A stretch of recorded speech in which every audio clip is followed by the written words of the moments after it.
Sejam bem-vindos a mais um episódio do Briefing de Carreira. Hoje a gente tem o prazer de apresentar uma trajetória bastante inspiradora.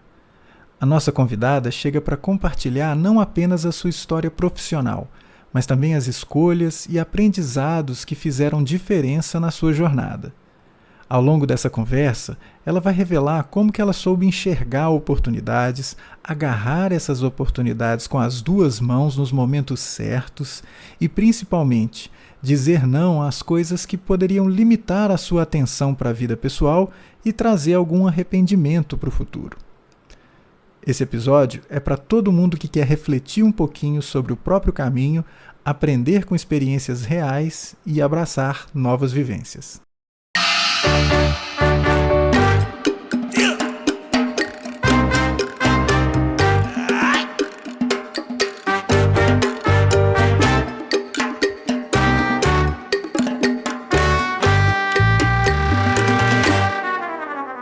Oi, Caio, tudo bem? Bom, primeiro eu gostaria de te agradecer o convite de estar aqui falando com você sobre a minha trajetória, né? Sobre essa minha carreira.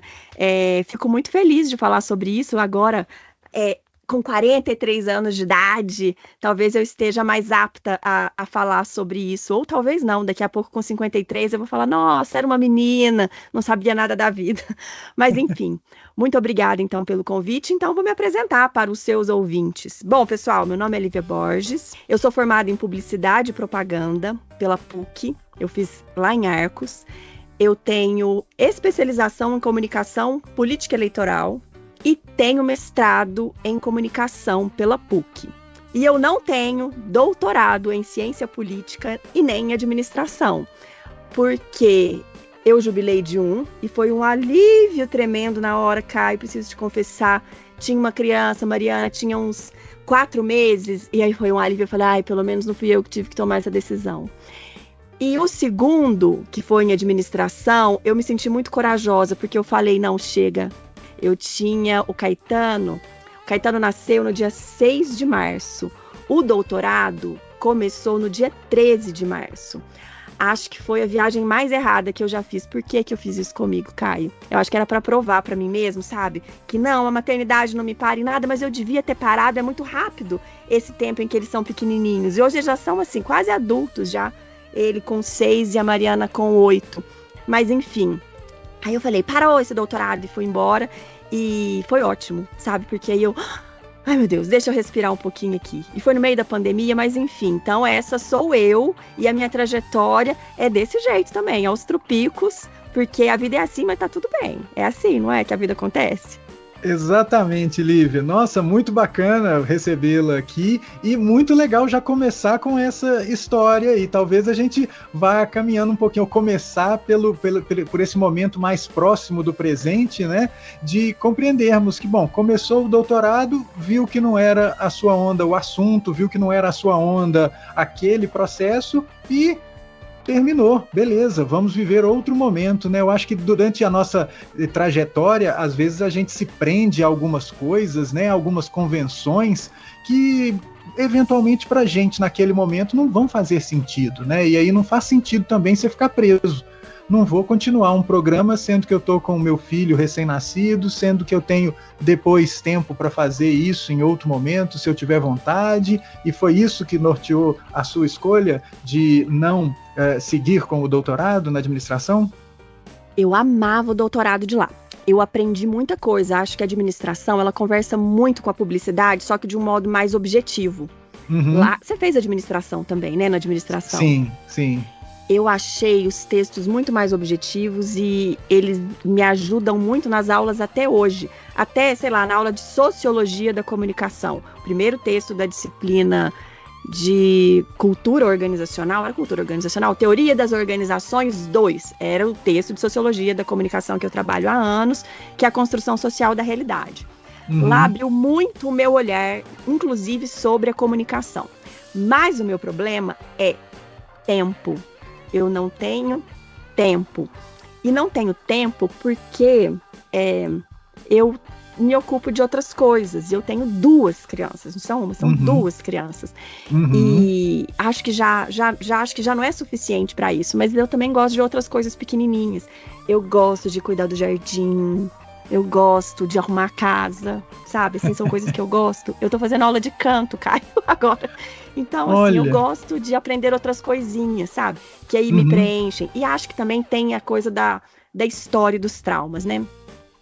Quando eu tava fazendo mestrado, eu comecei a dar aula na PUC junto com esse momento que eu ingressei no mestrado. E eu já estava fazendo uma pós-graduação. Então, eu comecei a dar aula na PUC, fazia mestrado e fazia pós-graduação. E eu não tinha tempo para absolutamente nada. E nessa época, eu morava com uma prima minha, Luísa. E sabe o que aconteceu? No dia que eu entreguei a versão final da dissertação? Ela morreu. Nossa. Foi isso que aconteceu. Ela morreu de um acidente super horrível, lógico, né? Ela morreu, então era um acidente grave. E aí eu falei assim, gente, a menina morava aqui, no quarto do lado, e eu não podia abrir a porta para conversar com ela, porque eu tava muito ocupada nas minhas outras coisas todas. Aí eu não sei se isso me deu um gatilho, eu falei assim, eu não posso ficar perdendo tempo fazendo isso, mas enfim, eu acho que isso não é um bom exemplo para as pessoas. Mas é um exemplo de vida, né, Lívia? São as coisas que acendem, assim, nas nossas cabeças pra gente tomar as decisões que a gente toma. E a gente não pode depois ficar olhando para trás e refletindo, será que eu teria feito? Não, você tomou a decisão e aquela foi a decisão naquele momento e aquilo valeu a pena para você. Então, eu acho que tem que ser assim, né? Senão depois a gente vai ficar... Eu acho que a gente se arrepende das coisas que a gente não faz, das decisões que a gente não teve oportunidade de tomar. Quando a gente toma a decisão, a gente processou e toma a decisão, né? E acho que esse processo desses estudos é porque quando a gente é professor, a coisa que a gente mais precisa fazer, eu acho, é aprender a aprender.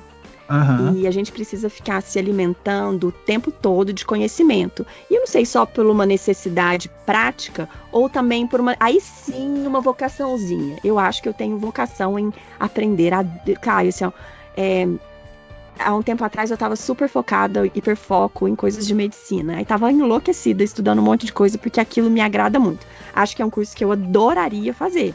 Não sei se eu adoraria exercer, porque eu sempre fico pensando nas minhas práticas. Se eu fizer alguma coisa de errado, ninguém vai morrer. Mas se eu for médica, se fizer alguma coisa de errado, né, já se corre o risco.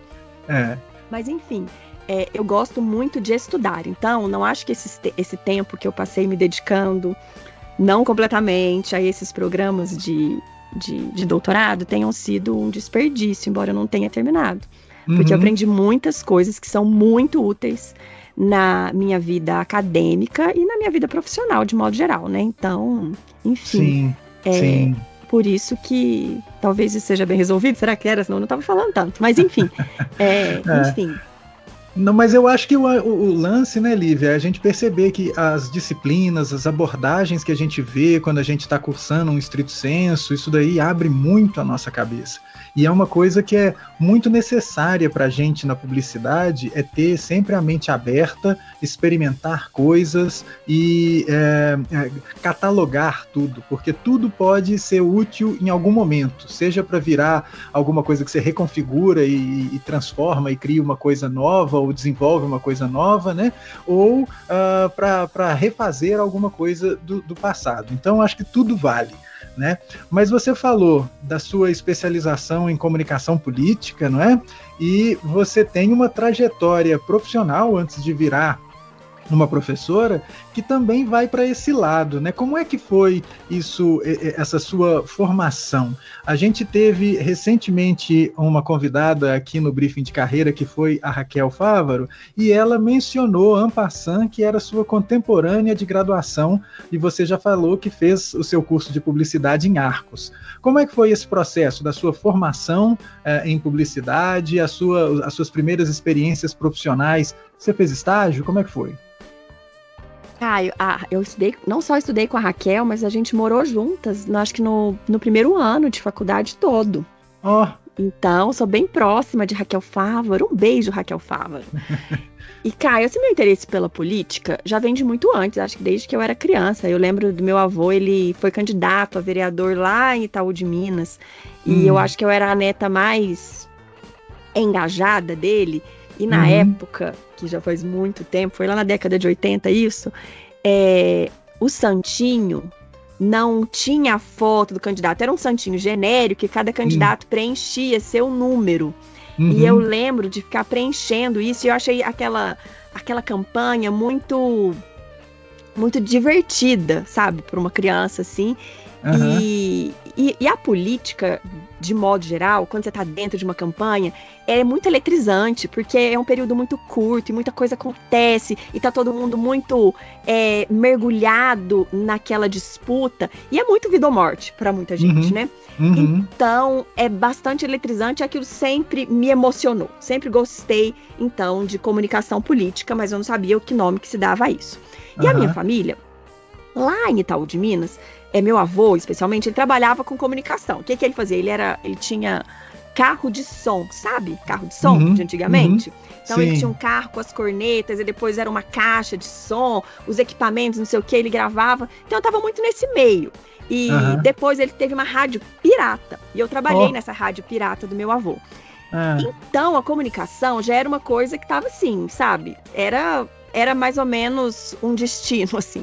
E eu fui fazer publicidade. E na publicidade, eu me encantei bastante pela disciplina de comunicação política. Era de um professor que se chama Edson. Ele tá na PUC até hoje, acho que ele é da história. Aulas maravilhosas, excelentes, fiquei apaixonada com política. E aí, quando eu estava na faculdade, eu já tinha definido que eu quero continuar aqui na faculdade, quero ser professora, porque eu tinha gostado muito daquele universo. E na época, Caio, a questão de estágio era muito mais difícil do que hoje, porque ainda mais numa cidade pequena, não existia uma cultura de comunicação. Então, os estágios que eu fiz foram os estágios da universidade.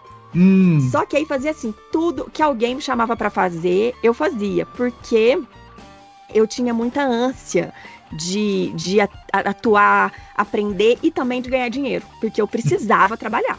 Eu precisava fazer com que aquilo ali se tornasse uma fonte de renda de gente grande.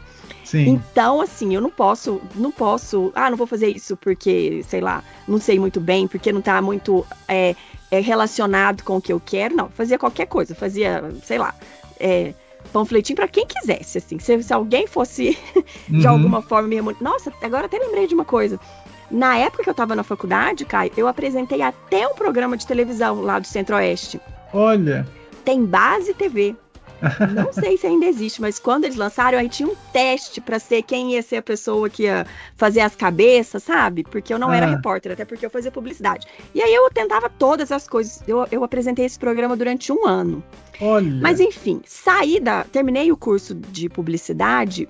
O prefeito, que era prefeito lá na minha cidade, Itaú de Minas, perguntou assim, será que ela não quer fazer um jornal pra cidade? Eu falei, é lógico, eu lá entendo de jornal, Caio. Eu lá fiz jornalismo? Não, mas ele queria um jornal, eu vou fazer um jornal. E foi com a grana que eu era remunerada por esse trabalho, que eu fui para Belo Horizonte, que eu me mantive em Belo Horizonte, com o propósito de entrar num programa de mestrado, porque eu queria fazer mestrado, porque eu queria ser professora. Certo. Então, eu comecei a trabalhar com política, que foi meu primeiro salário, foi assim, você quer fazer? Quero. Você sabe fazer? Ele não perguntou se eu sabia. Então, assim, então eu vou fazer. Aí fui lá, me virei nos 30 e aí fiz durante 1 ano esse jornal, que foi o que me manteve financeiramente em BH, para que eu me articulasse lá para eu entrar nesse programa. Aí fiz o projeto e entrei na PUC. Na época, Caio, eu entrei com um projeto que era falando sobre a relação entre as discussões que existiam nas comunidades, no Orkut, e aquilo que se falava na televisão. Era uma questão de agendamento, né? Então a televisão, naquele momento, agendavam as discussões nas redes sociais. E aí eu percebia que quando aquela discussão esfriava no jornalismo, né, nos telejornais, aquela discussão também tendia a esfriar no Orkut. Mas eu achei que esse trabalho, que na verdade não tinha nada de adolescente, infantil, estava muito adolescente, porque a gente ainda não estava num período que as redes sociais tinham se estabilizado. O Orkut era um lugar de criança, assim, de adolescente, né? De adolescente, não de criança. Aí eu mudei a pesquisa. Aí eu quis estudar o escândalo político, midiático do Renan Calheiros. Aí eu fui para política. E eu já estava fazendo uma pós-graduação e tal, porque eu tinha esse desejo de trabalhar com política. Mas enfim, depois eu mergulhei na academia. Esse escândalo do Renan Calheiros é aquele com a jornalista que tem... Esse, o próprio. Certo. Uhum. A pessoa não vai lembrar, não vai saber disso, talvez, né? Ninguém vai saber. Vamos buscar um link para colocar nas notas do episódio dessa história toda, que depois ela teve até um programa de televisão, né? De automóveis. Foi, isso mesmo. Renan Calheiros, para quem não sabe, é um político alagoano muito poderoso até hoje. E ele foi protagonista de um grande escândalo político e talvez um dos escândalos políticos midiáticos, tirando de quem está na esfera do executivo, assim, um dos mais longos, acho que foram uns 8 meses, da gente martelando o Renan Calheiros lá. E aí depois, inclusive, ele nem foi condenado nem nada, mas enfim. Não, tá lá ainda, tá lá, rival do Arthur Lira, tá ele no Senado e o Arthur Lira na Câmara. E assim, foi um escândalo meio novela, porque envolvia uma amante, uma filha fora do casamento, como é que chama? Pensão alimentícia paga por construtora, enfim, né? Todos os personagens, assim, pra gente fazer uma boa novela, uma boa série. Sim. Aí, né, a mulher bonita, a tal da amante, eu esqueci o nome dela. Ela realmente foi apresentadora de um programa depois. E ela, inclusive, foi capa de Playboy. Na época ainda tinha Playboy. Teve Playboy dela. Teve Playboy. Mônica Veloso. Por quê, Caio? O que era interessante desse caso? Porque os jornalistas, né, no caso jornalistas específicos que empreenderam um trabalho de investigação, eles se tornaram também personagens deste escândalo, porque todas as denúncias foram feitas por jornalistas. Então, quando foi feita essa cobertura, necessariamente um veículo precisava citar o outro veículo que deu o furo. Então, você tem uma construção aí dessa narrativa política que a gente tem personagens que também são das instituições jornalísticas. E aí você tem um discurso autorreferencial do jornalismo. Nossa, nem lembrava mais dessa dissertação. Mas enfim, aí você tem um discurso autorreferencial dos jornalistas, porque eles se tornam também personagens deste caso. Inclusive, acho que, sei lá, chamado para dar depoimento e tudo. Foi bem emblemático, né? Mas enfim, aí eu fiz essa pesquisa e depois, quando acabou, né? Aí o meu foco foi a carreira acadêmica. Né? Aí eu tinha aulas em Arcos, aí depois, né, o processo de, quando você entra na academia, você tem aulas, depois você tem dedicação, e enfim. E aí, depois, acho que eu terminei esse mestrado, acho que depois de 2 anos eu tava em Arcos, depois eu vim para Poços, e aí eu vim para Poços, e logo eu comecei a coordenar o curso de publicidade, que eu coordenei 8 anos e meio. Eu saí da coordenação quando entrou a pandemia. E quando entrou a pandemia, Caetano, meu menino, tinha 1 ano exatamente. E aí eu comecei a gravar uma disciplina gigante, que é gestão de mídias e redes sociais, que tem 5 anos que eu tô com essa disciplina, gestão de mídias e redes sociais. Sim. E eu comecei a gravar, que aí as habilidades, olha pra vocês verem como que essa carreira é uma coisa engraçada. Aí aquela habilidade lá do rádio, lá de quando eu era adolescente em Itaú de Minas, depois quando eu me joguei lá no tal de apresentadora do tal do Tem Base TV, essas habilidades que pareciam muito aleatórias, elas foram necessárias nesse momento, que eu precisei gravar. E uma coisa é a gente dar aula, né, Caio? Você chega na sala e dá uma aula. Hoje, quando aperta o REC pra gravar, parece que a gente desaprende tudo. Não sei mais dar aula. Quando a gente chegou na pandemia e teve que dar aula aqui, eu fiquei muito insegura. Porque apesar de, se você topa fazer alguma coisa, topo, você sabe, não importa, eu vou aprender, eu fico insegura porque eu tenho juízo, né? E não sou tão sem vergonha assim de fazer coisas que eu também não sei. Então, o que acontece? Vou ter que dar aula agora gravando. Eu revi todo o meu conteúdo, tudo, porque eu fiquei insegura. Falei, gente, agora vai gravar. Vai estar, enfim. Mas a aula que a gente grava no EAD, ela tem a sua peculiaridade. E uma das dificuldades maiores, de novo, não é saber conteúdo, porque conteúdo a gente sempre aprende. A dificuldade era ter esse molejo, esse traquejo para poder fazer aquela gravação, que é uma gravação que eu tô lendo tudo com naturalidade. Eu acho que fica ok, assim, não fica não fica parecendo muito forçado. Mas, enfim, aí essa habilidade lá de longe, eu a retomo. E aí é até engraçado. Hoje eu tenho várias aulas no EAD. Vários projetos no EAD, inclusive no CST, em produção audiovisual. E lá em produção audiovisual, eu oriento podcast, que, de novo, me remete a uma experiência que eu tive lá na adolescência. Eu ainda só não precisei usar a minha experiência aqui para dar aula de plantas, assim, porque eu fiz uma universidade das plantas. Mas acho que só isso, o resto de todas essas coisas que aparentemente são aleatórias e que a gente vai consumindo, eu pelo menos acabei as empregando em algum momento, até porque a comunicação é extremamente interdisciplinar e publicidade, que a gente, né, enfim, imagina, jornalismo também, mas a publicidade nos requer esses conhecimentos, essas habilidades muito variadas. Sim. Afinal de contas, é tudo pra gente se comunicar com gente, né? Exatamente. Você mencionou algumas coisas, Lívia, que eu gostaria de retomar. Primeiro, uma coisa que você falou que talvez seja a derivadora das outras duas, é que você tem uma dificuldade de dizer não. Você fala assim, não, eu vou assumindo e depois a gente se vira e faz. E aí você falou de duas coisas que eu queria voltar a elas. Você falou que você trabalhou numa rádio. Como é que foi esse negócio de trabalhar numa rádio pirata? O que você fazia nessa rádio? Como é que esse negócio aconteceu? A rádio era do meu avô, e meu avô já era um senhor de bastante idade, assim, né? Então, ele não entendia nada dos processos tecnológicos, ele só era locutor mesmo, fazia lá um programa dele e tal. E essa rádio também, quem tomava conta dela era o meu tio. E assim, acho que na minha cidade tinha outras rádios piratas. Acho que tinha uma ou duas outras rádios piratas. Não pode ter rádio pirata, tá, gente? Só pra que fique claro, assim. Era um outro contexto. Hoje isso estaria sendo disponibilizado na internet. Seriam canais de YouTube, será? Seriam canais, talvez. E eu tinha um programa nessa rádio, que eu era locutora.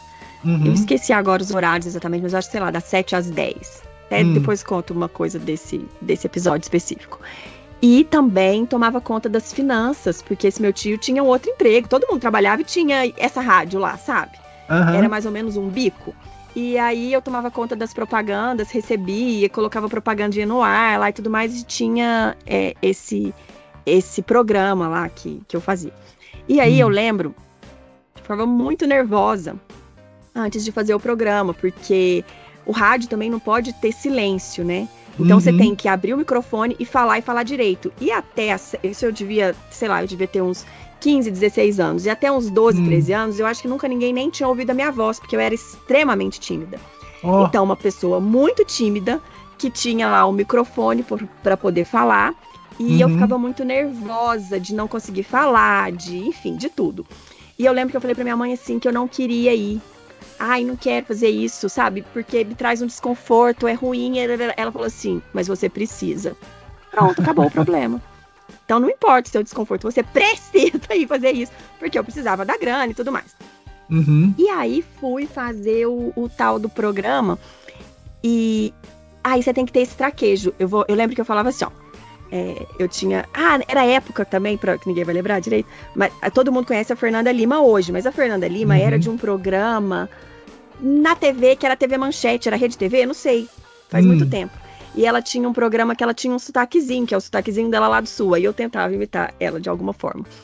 E era a minha referência, assim. E eu lembro que era assim... E aí, pessoas, boa tarde, Dinâmica FM, não sei o que, chamava Dinâmica. Agora eu não lembro, mas eu só sei que eu falava, e aí, pessoas? Que era o meu bordão, assim. Aí eu ligava e falava, e aí, pessoas, bom dia, boa tarde, boa noite, sei lá o que era.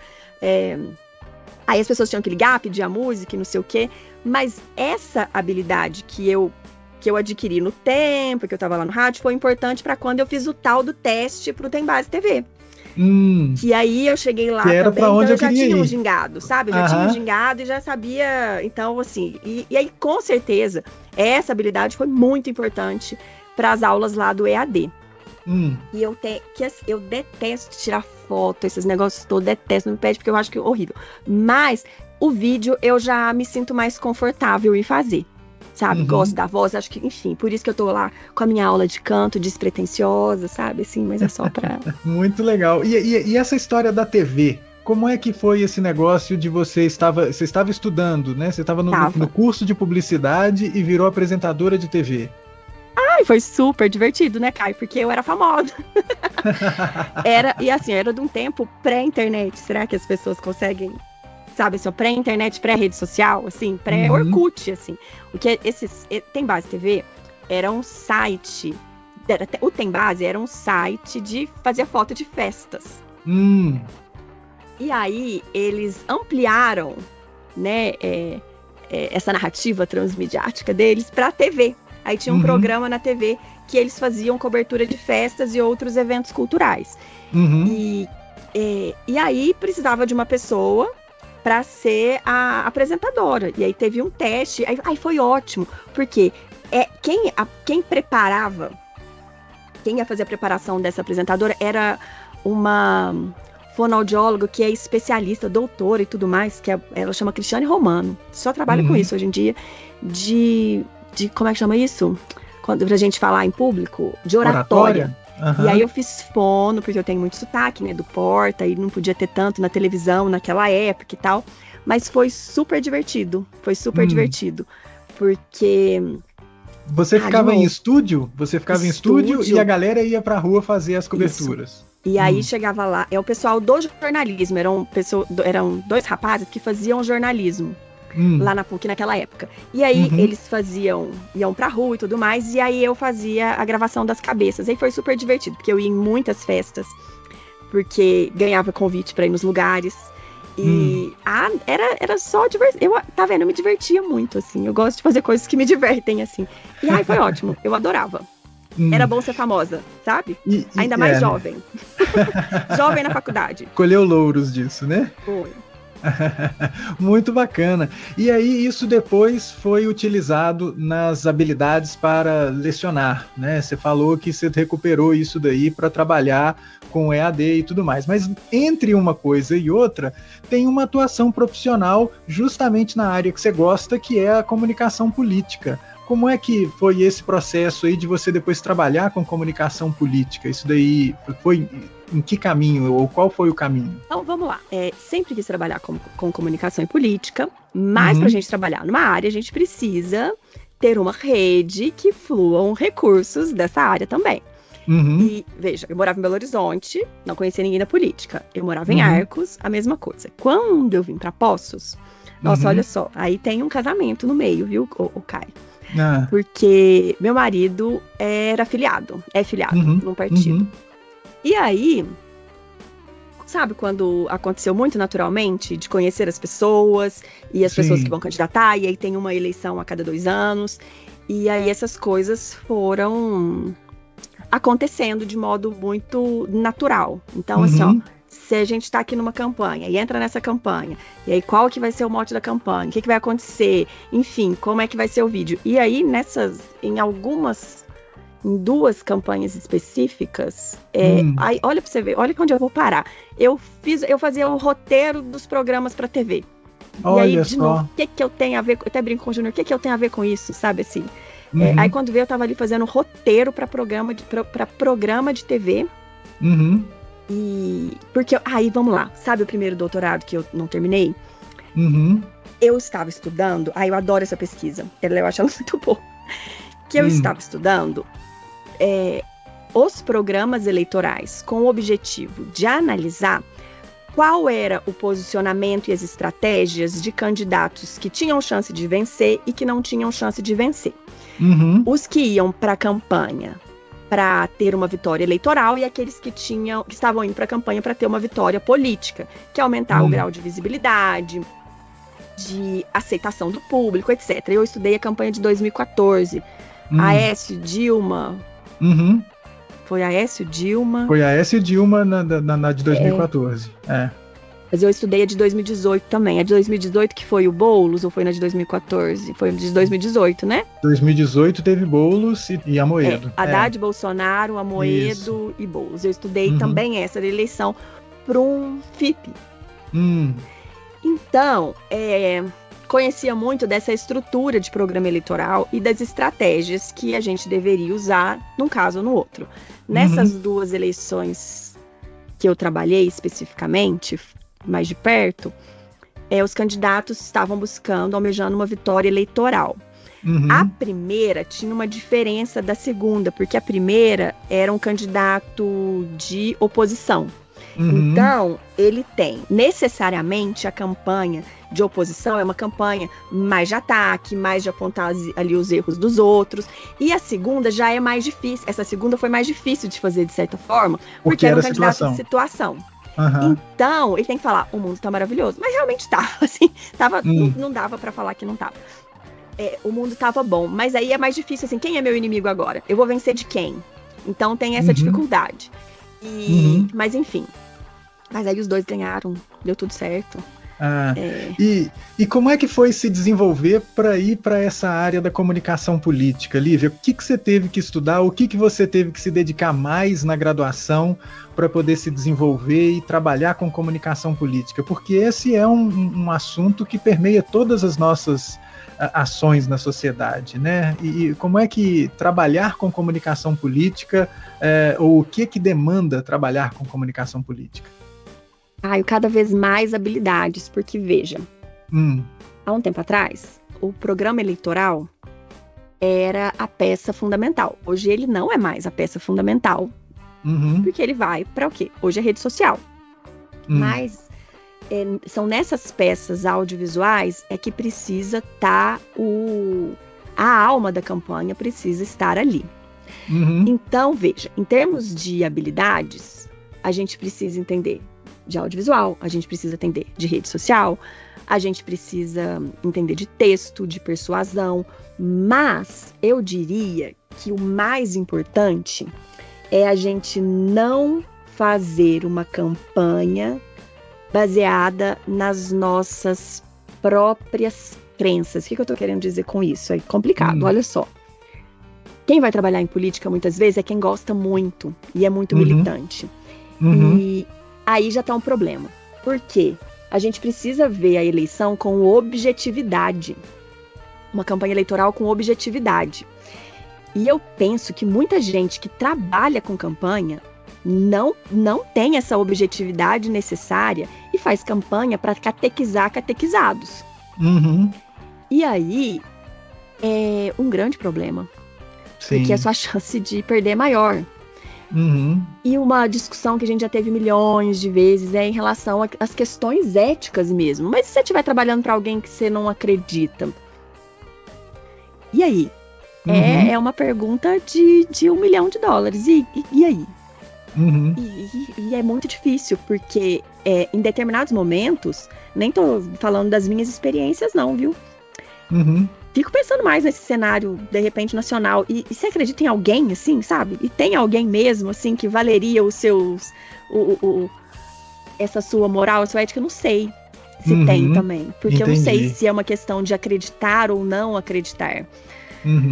E, enfim, e fazer campanha eleitoral é muito mais difícil de fazer outros tipos de campanha, sei lá, como vender um sabonete. Até porque um sabonete, ele não vai falar nada. Você vai falar, sabonete tem que ter isso, isso, isso e aquilo. E no máximo você vai lá e mexe na fórmula do produto. Um político não tem como se garantir. Não tem como garantir que a promessa que ele fez na campanha, ela vai ser cumprida em algum momento. E aí realmente tem questões assim... E aí, será que a culpa vai ser sua, sabe? A culpa é da comunicação? Enfim, não sei. Entendi. A culpa é de quem faz a propaganda do McDonald's, sabe? Da gordura saturada na sua veia. Mas sabe que são questões complexas, mas enfim, que a gente acaba se deparando com elas. Mas em relação às habilidades, se você quisesse, assim, se alguém quiser trabalhar nessa área, quiser um conselho... Que se fosse bom, né, Caio? Mas, enfim, olhar o cenário político com objetividade, olhando especialmente para a pesquisa. E para a gente fazer isso, as redes sociais não são boas conselheiras. E isso pode parecer um contrassenso. Por quê? Ora, a opinião pública está materializando ali na minha frente. Primeiro, que a gente vê é o que o algoritmo nos mostra, e muitas vezes isso...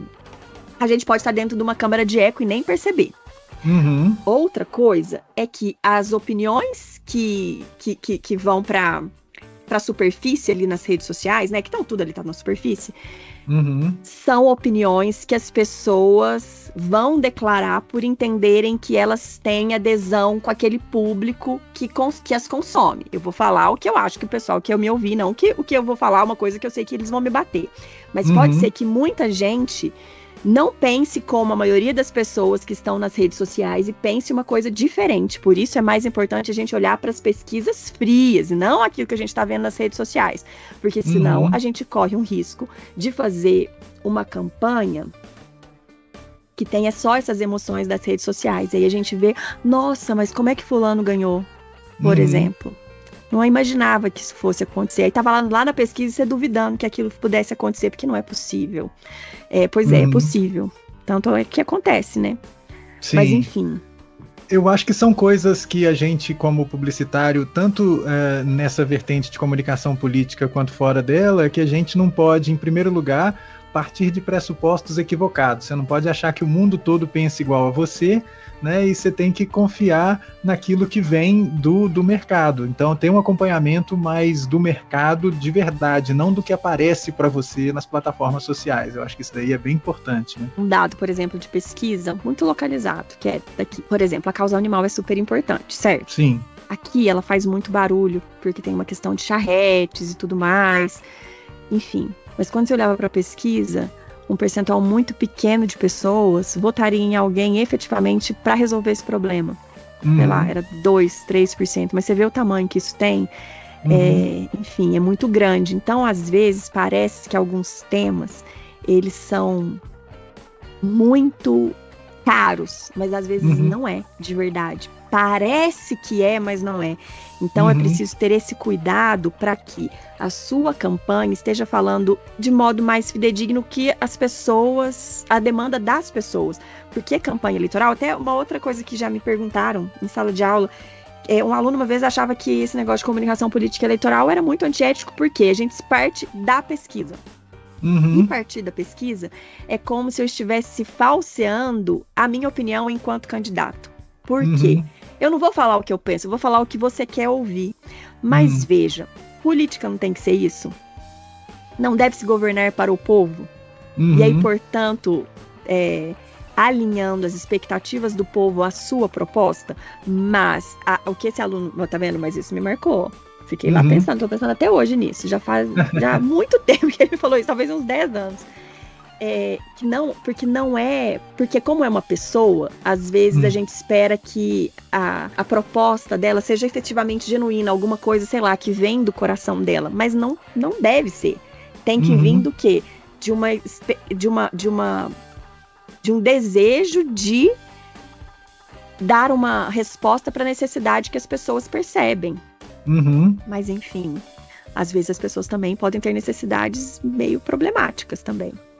Ou às vezes é isso que você falou, alguma coisa que se manifesta muito latentemente na sociedade não necessariamente se reverte em votos, ou não necessariamente vai se reverter em compras. Se a gente está trabalhando um produto ou qualquer que seja a coisa numa campanha publicitária tradicional. Às vezes uma causa que seja muito cara para as pessoas, elas não vão deixar de comprar o que elas compram para comprar esse outro produto porque está com essa promessa, assim assado, né? Por isso que é muito legal a gente ficar de olho não só no que as pessoas falam gostar ou falam apoiar, mas naquilo que de fato elas manifestam apoio, que é para onde que vai o dinheiro, né? O que efetivamente você está comprando, né? Enfim, esse tipo de ação é que é legal, e saber fazer a pesquisa no lugar certo, né? Ao invés de perguntar o que você gostaria, deixa eu ver o que você faz, né? Deixa eu ver como é que você se comporta, e aí eu vou poder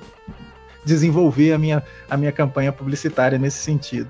Muito legal ter essa história aqui, ter esse compartilhamento da sua trajetória aqui. Eu acho que pode inspirar muita gente, em primeiro lugar, a aprender que os desafios estão aí e eles podem ser vencidos, né? Mesmo que você não domine plenamente o assunto, até a segunda-feira que você vai começar, você tem tempo de pesquisar, né? Olha, Caio, eu sou desse time. que talvez também, porque já tem muito tempo que eu estou aqui, aí a gente ganha uma certa confiança de que tudo vai... Mas eu sou muito positiva, eu sempre acho que tudo vai dar certo. Mas enfim, eu acho que a gente precisa se jogar também um pouco, sabe? Porque às vezes a vida abre portas e a gente tem que pegar aquelas oportunidades com as duas mãos. Eu sempre peguei as oportunidades com as duas mãos, porque... e se deixar passar? Né? Sim. Enfim, e aí depois a gente vai vendo o que vai acontecendo, mas enfim, nessa de pegar as oportunidades com as duas mãos, eu já estou aqui há 19 anos. Rapaz, 19 anos. Muita coisa. 19 anos fazendo isto. Muito legal, Lívia. Excelente. Espero que tenha sido inspirador para os nossos ouvintes, como foi para mim agora. Muito legal. Obrigado. Caio, eu que agradeço a todos vocês aqui, a você por esse convite e a vocês que eventualmente vão escutar essa nossa conversa. Bacana. Valeu, Lívia. Um abraço. Para você também. Tchau, tchau. Bom, espero que a conversa com a Lívia tenha sido tão inspiradora para vocês quanto foi para mim. E se você tiver alguma dúvida sobre o desenvolvimento da sua carreira ou sobre o processo de estágio, pode mandar um e-mail no caiocgo@pucminas.br. Quem sabe a sua pergunta não vira pauta para um novo episódio ou mesmo uma questão que eu farei para alguém que vem aqui conversar comigo. Participe, esse espaço também é seu. Esse podcast é uma produção do Núcleo de Estágio do curso de Publicidade e Propaganda EAD da PUC Minas. Roteiro e apresentação, professor Caio César Oliveira. O curso de Publicidade e Propaganda EAD da PUC Minas é coordenado pela professora Alessandra Girard. Faz parte do colegiado do curso o professor Caio César Oliveira. A chefia do Departamento de Comunicação da PUC Minas é da professora Viviane Maia. A professora Adelina de la Fuente é a diretora da Faculdade de Comunicação e Artes da PUC Minas. Esse episódio foi gravado nos estúdios Mofo, em Belo Horizonte, e pelo Microsoft Teams. A trilha sonora é de Quincas Moreira, e toda a edição foi feita com Audacity no Debian.